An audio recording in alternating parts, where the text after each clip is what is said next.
an avid gardener. I grew up helping my mom prune and harvest the garden that we had in our backyard. When finally I had the opportunity to start my own garden, initially I started with a potted garden in my first home. I didn't want to dig up the ground.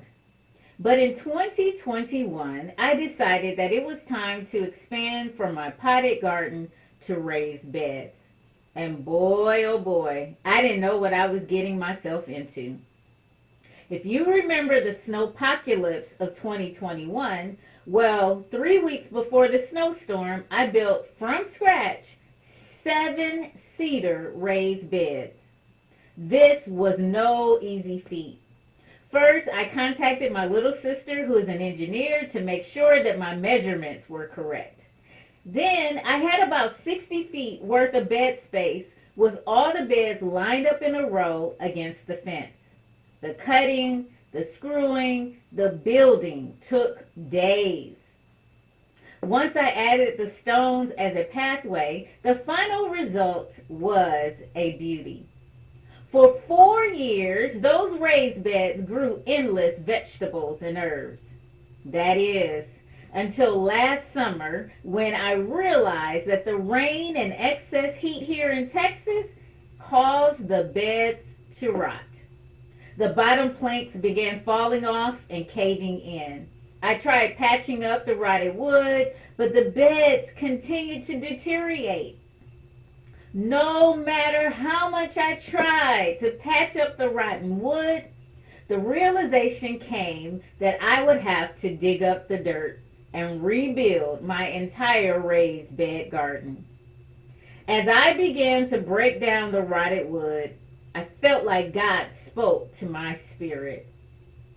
Adrian, before I can plant something new, you have to dig up what's been buried.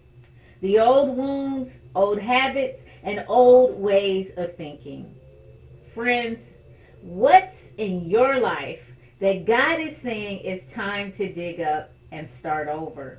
What or who are you holding on to that you know is not healthy for your future? What old wound, old habit, or old way of thinking has stopped your progress? Yes, I impressed myself. I built something from scratch I had never done before. I stained the wood. The grass grew in between the stepping stones. But now what I was looking at was a hot mess of rotting wood, decay, and mounds of falling dirt. Do you need to confront your old wounds, old disappointments, old identity, old ways of thinking? I have been paralyzed with the failures of my past. Paralyzed from divorce, paralyzed from knee surgeries, paralyzed from job loss, paralyzed from broken friendships, paralyzed from disappointment after disappointment. The thing is, I didn't even realize that I was keeping a mental list of all the things I wished I had done differently. The missed opportunities, the wrong turns, the words I could not take back.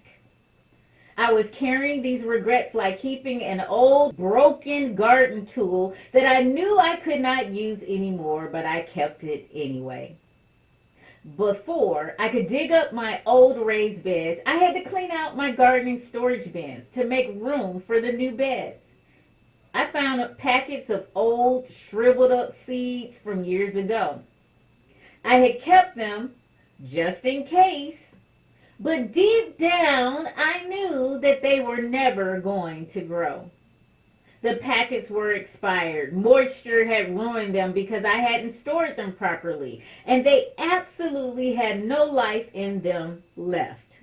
And yet, for some reason, I kept holding on to those seeds. As I dumped them out, it struck me.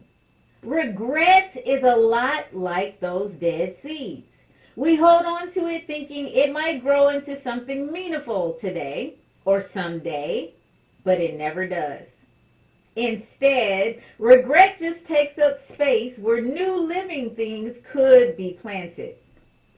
I sensed the the Lord saying to me, you can't grow my seeds in soil that is still cluttered with yesterday's regrets. God is inviting us to release the regrets of the past seasons so he can plant something fresh.